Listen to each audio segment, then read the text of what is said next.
Facultad de Medicina, Universidad Autónoma de Guerrero. El siguiente tema que les vamos a presentar es digestión, absorción, transporte y secreción de nutrientes.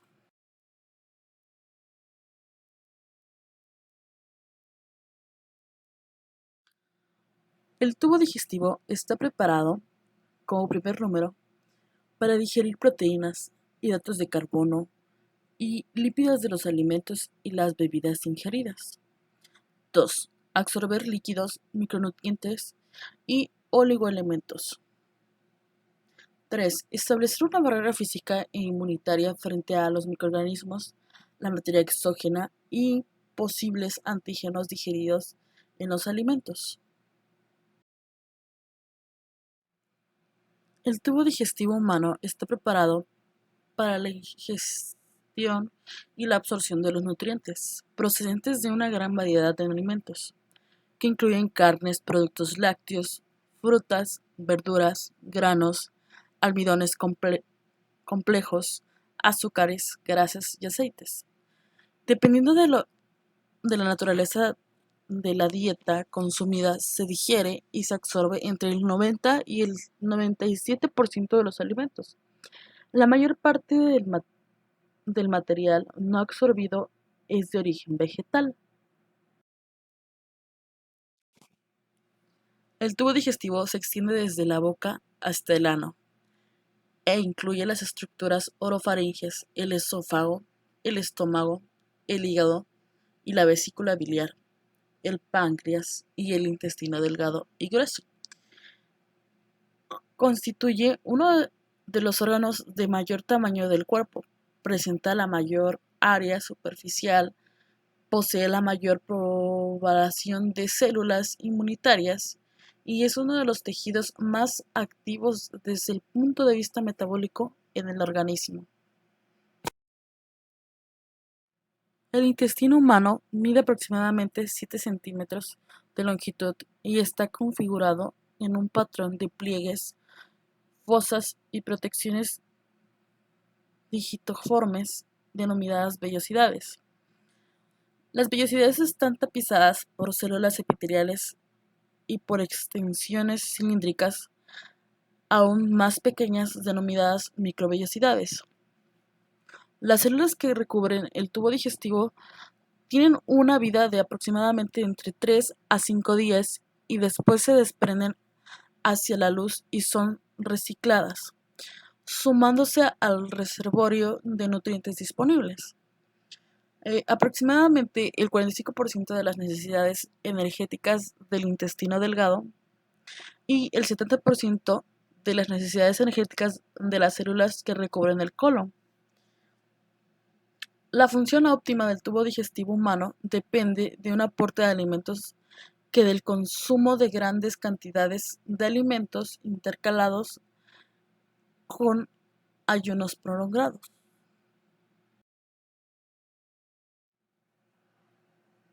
Breve revisión del proceso de digestión y absorción. La vista, el olfato, el gusto e incluso los pensamientos acerca de los alimentos ponen en marcha las secreciones y los movimientos del tubo digestivo. El esófago transporta alimentos y líquidos desde la cavidad oral y la faringe hasta el estómago. En el estómago, el alimento se mezcla con un líquido ácido y las enzimas del intestino delgado y de bilis, desde el hígado y la vesícula biliar.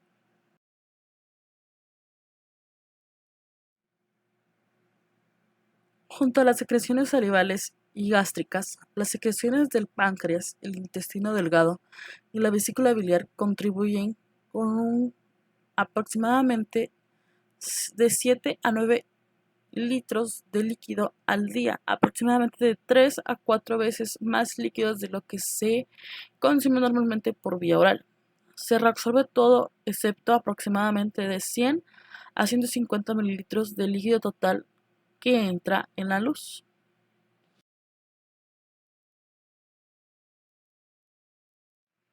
Enzimas de la digestión.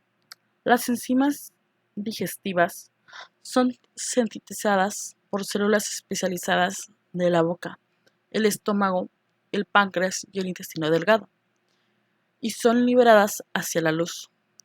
Algunas enzimas están colocadas en las membranas lipoproteicas de las células mucosas y se unen a sus sustratos cuando entran en la célula. El intestino grueso no secreta enzimas digestivas adicionales, excepto en caso de la fibra y de algunos hidratos de carbono. La digestión y la absorción se realizan prácticamente por completo en el intestino delgado.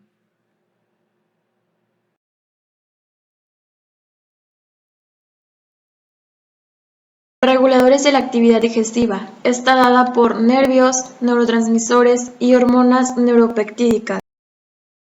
El movimiento del tubo digestivo, que incluye la contracción, el mezclado y la propulsión del contenido luminal, es el resultado de la actividad coordinada de los nervios entéricos, nervios extrínsecos, células endocrinas y el músculo liso.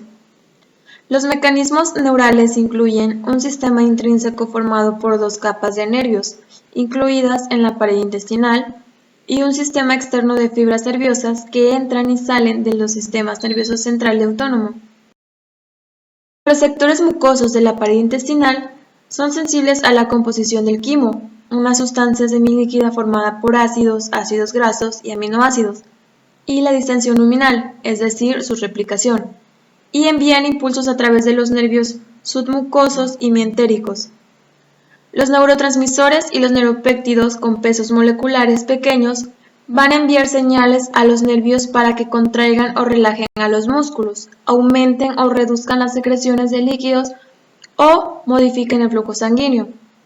De esta forma, el tubo digestivo regula en gran medida su propia motilidad y actividad secretora.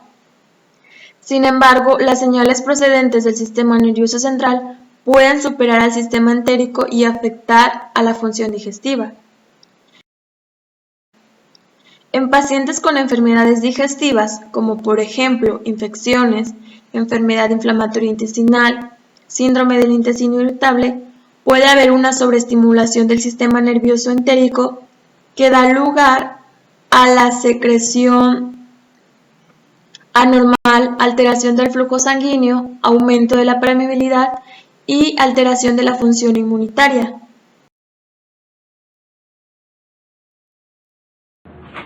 Estructura y función del intestino delgado. Es el principal órgano de absorción de nutrientes y agua. Este va a contar con pliegues característicos denominados válvulas conimentes, que estos a su vez van a tener circunvalaciones que están recubiertos por proyecciones digitiformes, las cuales reciben el nombre de vellosidades. Estas a su vez están recubiertas por microvellosidades o también llamado borde en cepillo. La combinación de pliegues, proyecciones vellosas y bordes microvellosidades forman una superficie de absorción de 200 a 300 metros cuadrados aproximadamente. Las vellosidades descansan sobre la lámina propia.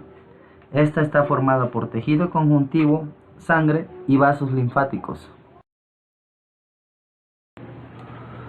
En este esquema se puede apreciar la estructura de las microvellosidades del cuerpo humano, en el cual se pueden observar vasos linfáticos, arterias, células secretoras, criptas del Lübeck, células calciformes y en la zona más apical microvellosidades.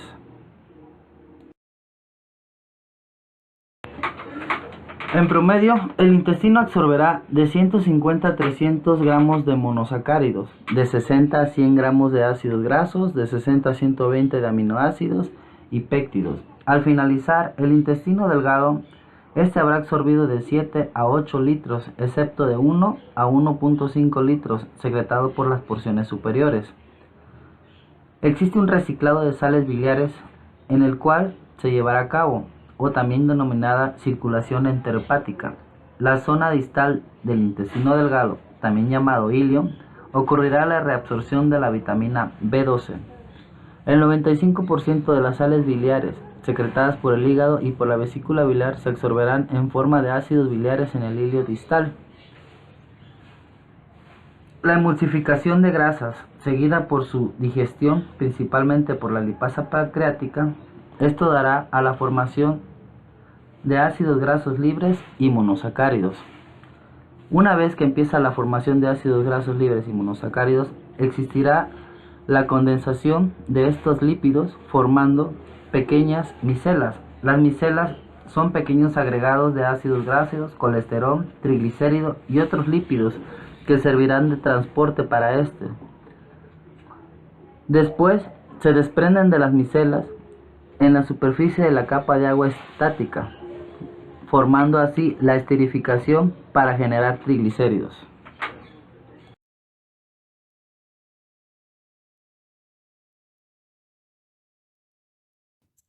La absorción va a combinar el proceso intrincado de transporte activo con el proceso sencillo de difusión pasiva.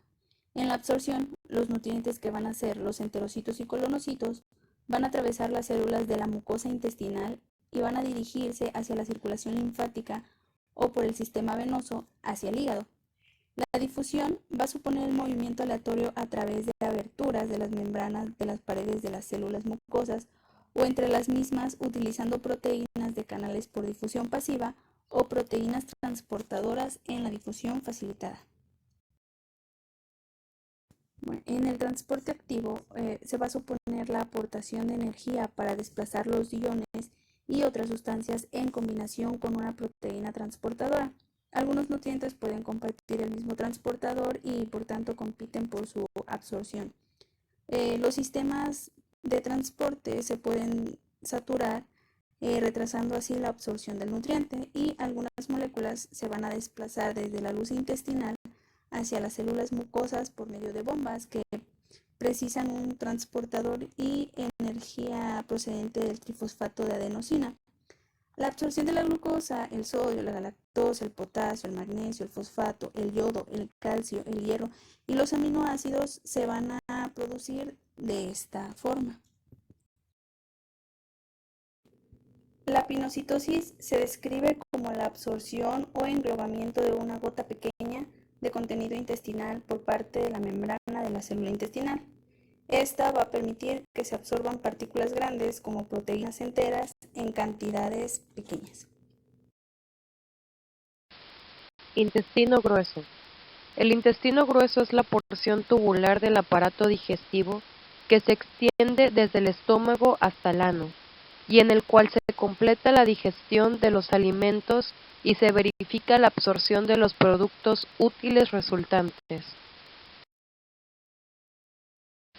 Mide aproximadamente 1.5 metros de longitud y está formado por el ciego, el colon y el recto. Diariamente se ingieren alrededor de 2 litros de líquido en los alimentos y las bebidas, y se secretan entre 7 y 9 litros de líquido en el tubo digestivo. El moco secretado por la mucosa del intestino grueso protege a la pared intestinal de la escoriación y la actividad bacteriana y proporciona el medio para la aglutinación de las heces. En el intestino grueso tiene lugar la fermentación bacteriana de los restantes hidratos de carbono y aminoácidos, la síntesis de una fracción de las vitaminas y el almacenamiento y la excreción de los residuos fecales.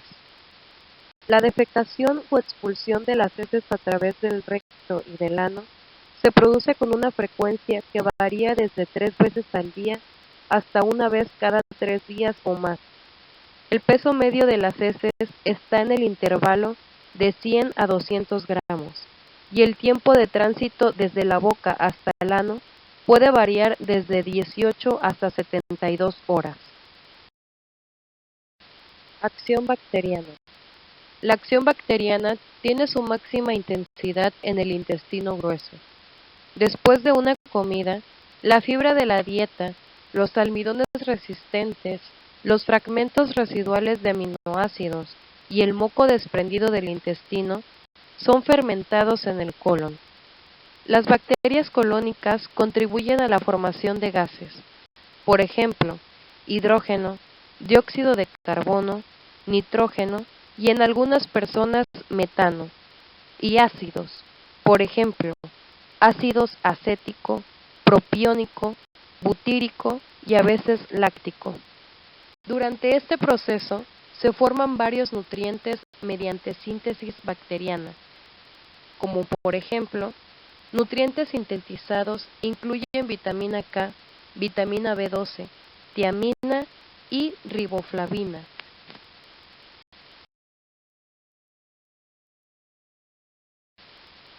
La desnutrición, la exposición a moléculas tóxicas y las enfermedades pueden alterar las relaciones establecidas entre los componentes físicos e inmunitarios del tubo digestivo y el amplísimo abanico de sustancias que residen en su luz o pasan a través de ella.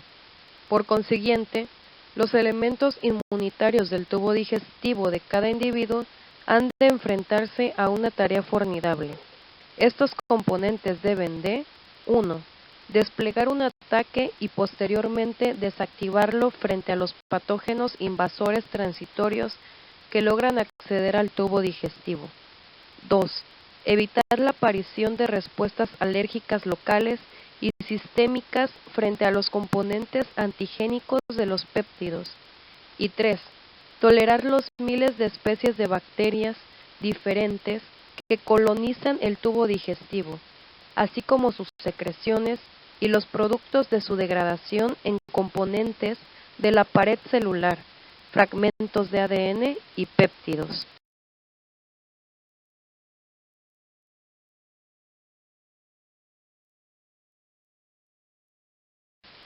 Es posible que exista una relación entre las interacciones entre el sistema inmunitario del anfitrión, el genoma del anfitrión, la alimentación y la microflora gastrointestinal con varias infecciones y enfermedades intestinales inflamatorias, alergias, trastornos inmunitarios, metabolopatías y neoplasias malignas, además de la utilización de antibióticos y fármacos antiinflamatorios o inmunosupresores como tratamiento de estas entidades, comienzan a presentarse atención al potencial terapéutico de los productos probióticos, prebióticos y simbióticos. Los probióticos son alimentos o concentrados de organismos vivos que favorecen el mantenimiento de una microflora sana e inhiben la proliferación de microorganismos patógenos. Los prebióticos son componentes oligosacáridos de la dieta, por ejemplo, fructooligosacáridos, inulina, que constituyen los sustratos energéticos preferidos de los microorganismos en el tubo digestivo. Los simbióticos constituyen una combinación de probióticos y prebióticos. Los simbióticos son fructanos similares a la inulina y de cadena larga, en lugar de derivados de cadena corta. Estos fructanos procedentes de la raíz de achicoria son ingredientes prebióticos de los alimentos que se fermentan para producir ácido láctico y ácido en la luz intestinal. La capacidad de rescatar hidratos de carbono es escasa en los seres humanos, y la fermentación colónica normalmente elimina aproximadamente de 20 a 25 gramos de hidratos de carbono en 24 horas. Las cantidades excesivas de hidratos de carbono y fibra fermentablemente en el colon pueden provocar un aumento de la producción de gas, distensión abdominal, dolor, aumento de la flatulencia, disminución del pH colónico o incluso diarrea. Las recomendaciones actuales proponen el consumo de aproximadamente 24 a 38 gramos de fibra dietética al día procedente de frutas, verduras, legumbres, semillas y granos enteros para 1. Mantener la salud de las células que revisten el colon. 2. Prevenir una presión intracolónica excesiva. Y 3. Prevenir el estreñimiento y mantener una población microbiana estable y saludable. hidratos de carbono y fibra. Estos en su mayor parte se consumen en la dieta en forma de almidones, disacáridos y monosacáridos. Los almidones o polisacáridos habitualmente suponen la mayor proporción de los hidratos de carbono. Los almidones son moléculas grandes formadas por cadenas rectas o ramificadas de moléculas de azúcar que están unidas entre sí principalmente en enlaces 1 a 4 y 1 a 6. La fibra de la dieta también está formada principalmente por cadenas y ramas de moléculas de azúcar, pero en este caso los átomos de hidrógeno están situados en el lado beta, o sea, en el lado opuesto al oxígeno, en el enlace en lugar de el lado alfa. En la boca, la enzima amilasa salival esta actúa con un pH neutro o ligeramente alcalino. Comienza la acción digestiva hidrolizando una pequeña cantidad de las moléculas de almidón para obtener fragmentos más pequeños. Esto lo podemos ver en el esquema que está a continuación, donde se realiza todo este proceso.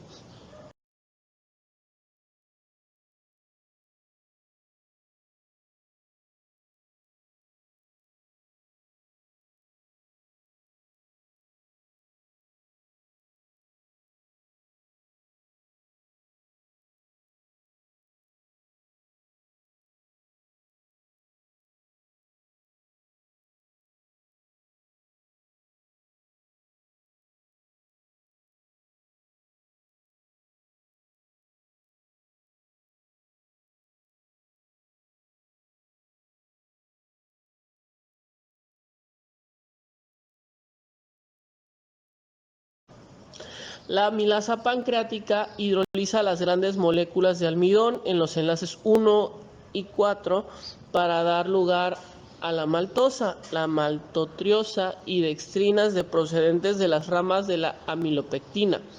Las enzimas del borde en cepillo de los enterocitos hidrolizan aún más los disacáridos y los oligosacáridos para obtener monosacáridos. Estas membranas celulares externas también contienen enzimas sacarasa, lactasa e isomaltasa. Estas actúan sobre la sacarosa, la lactosa y la isomaltosa respectivamente. El transporte de los monosacáridos dependiente de sodio es el motivo por el cual se utilizan bebidas con sodio y glucosa para rehidratar a lactantes con diarrea y a los atletas que han perdido demasiado líquido. La glucosa se transporta desde el hígado hasta los tejidos. Aunque parte de la glucosa se almacena en el hígado y en los músculos en forma de glucógeno, algunas de sus formas de hidrato de carbono no pueden ser digeridas. Por eso los seres humanos, porque ni la amilasa salival ni la pancreática tienen la capacidad de hidrolizar los enlaces que conectan los azúcares que constituyen estas. Las proteínas. La ingesta de proteínas en el mundo occidental varía aproximadamente de 50 a 100 gramos de proteína diarias. Esta es una buena cantidad de proteínas consumidas y son de origen animal.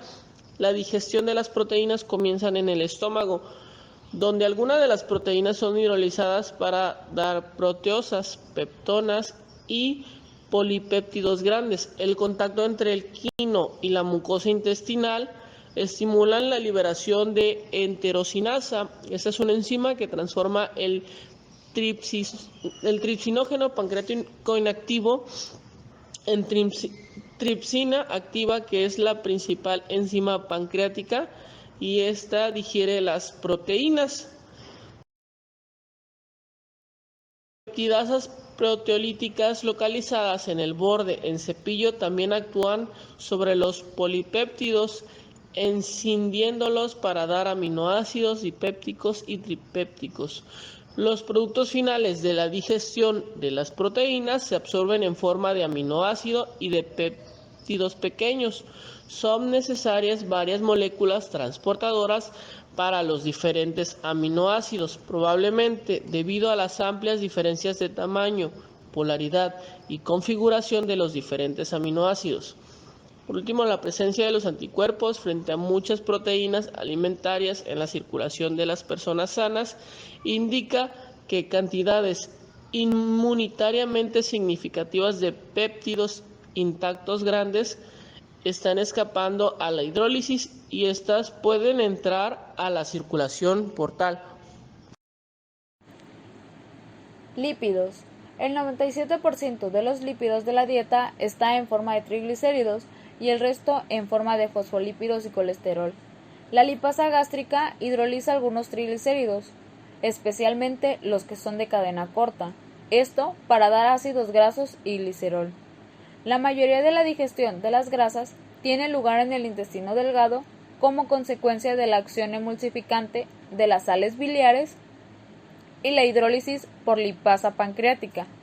La entrada de grasas y proteínas en el intestino delgado estimulan la liberación de CCK y enterogastrona, que inhiben las secreciones y la motilidad del estómago, retrasando de esta forma la liberación de los lípidos.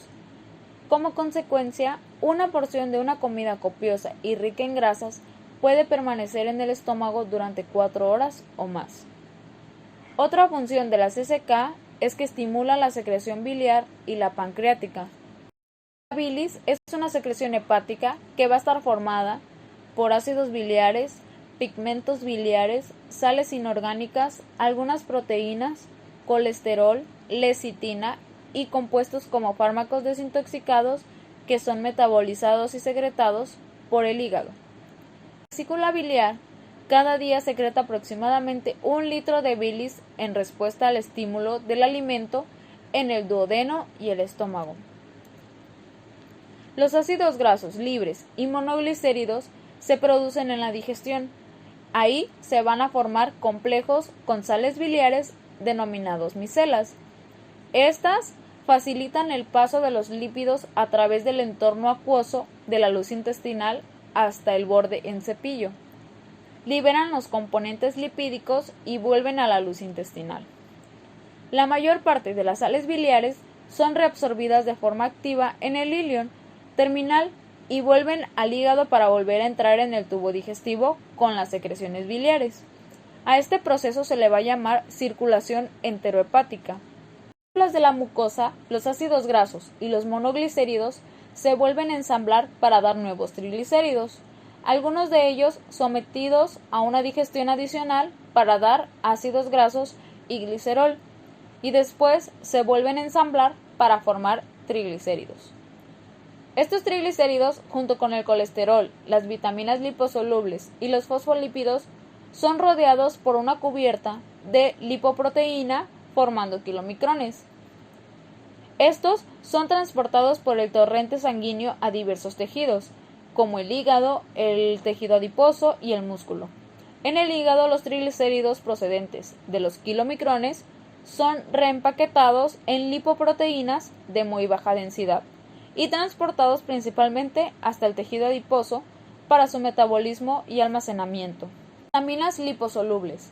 La vitamina A, D, E y K también se absorben en forma de micelas, aunque se pueden absorber las formas hidrosolubles de los suplementos de las vitaminas A, E y K y el caroteno, sin la presencia de sales biliares. En condiciones normales, aproximadamente del 95 al 97% de la grasa ingerida se absorbe hacia los vasos linfáticos. Debido a su menor longitud y por tanto mayor solubilidad, los ácidos grasos de 8 a 12 átomos de carbono se pueden absorber directamente hacia las células de la mucosa colónica sin la presencia de bilis ni la formación de micelas. En el proceso de asistencia nutricional se pueden definir varios diagnósticos nutricionales, como diagnósticos nutricionales posibles o frecuentes relacionados con la digestión o el metabolismo: alteración de la función digestiva, desequilibrio de nutrientes, alteración de la utilización de nutrientes, alteración de los resultados analíticos nutricionales, ingesta inadecuada o excesiva de líquido e interacción entre alimentos y fármacos. Vitaminas y minerales. Están disponibles en forma de macronutrientes y se dirigen y se absorben a través de la mucosa, principalmente en el intestino delgado. Diversos factores que afectan a la biodisponibilidad de las vitaminas y los minerales son la presencia o ausencia de otros nutrientes específicos, ácidos o álcalis, fitatos y oxalatos. Cada día se secretan aproximadamente de 8 a 9 litros de líquido desde el tubo digestivo, que actúa como disolvente, vehículo para las reacciones químicas y medio para la transferencia de diversos nutrientes. La absorción de los fármacos tiene lugar a diversos mecanismos, aunque suele darse por difusión pasiva. Por consiguiente, es posible que los fármacos compartan o compitan por los mecanismos de absorción de nutrientes hacia las células intestinales. La absorción de los minerales es más compleja, especialmente la absorción de los minerales catiónicos. Estos cationes, como el selenio, van a estar disponibles para su absorción por el proceso de quelación, en el que un mineral está unido a un ligando de modo que está en una forma capaz de ser absorbido hacia las células intestinales. La absorción de hierro y de zinc comparten varias características, ya que la eficiencia de la absorción depende en parte de las necesidades del huésped. Utilizan al menos una proteína transportadora y cada uno de ellos tiene mecanismos para aumentar la absorción cuando los depósitos son inadecuados. Los fitatos y los oxalatos de origen vegetal trastocan la absorción del hierro y el zinc, por lo que su absorción se optimiza al consumir fuentes de origen animal. La absorción de calcio hacia el interior del enterocito se produce a través de canales de la membrana del borde en cepillo, donde se unen a una proteína transportadora específica para su transporte a través de la membrana vasolateral. En este proceso va a estar regulado por la presencia de vitamina D. El tubo digestivo es la localización de importantes interacciones entre los minerales. El aporte de grandes cantidades de hierro o de zinc puede reducir la absorción de cobre. A su vez, la presencia de cobre puede reducir la absorción de hierro y de molibdeno. La absorción de cobalto está aumentada en pacientes con deficiencia de hierro, pero el cobalto y el hierro compiten entre sí e inhiben su absorción mutuamente. Los minerales se transportan a través de la sangre unidos a transportadores proteicos. La unión a proteínas puede ser específica o general. Una fracción de cada uno de los minerales también es transportada en el suero en forma de complejos con aminoácidos o con péptidos. Las proteínas transportadoras específicas habitualmente no están saturadas por completo. La capacidad de reserva puede actuar como amortiguador frente a una exposición excesiva. La toxicidad por los minerales habitualmente se va a producir solo después de superar esta capacidad amortiguadora.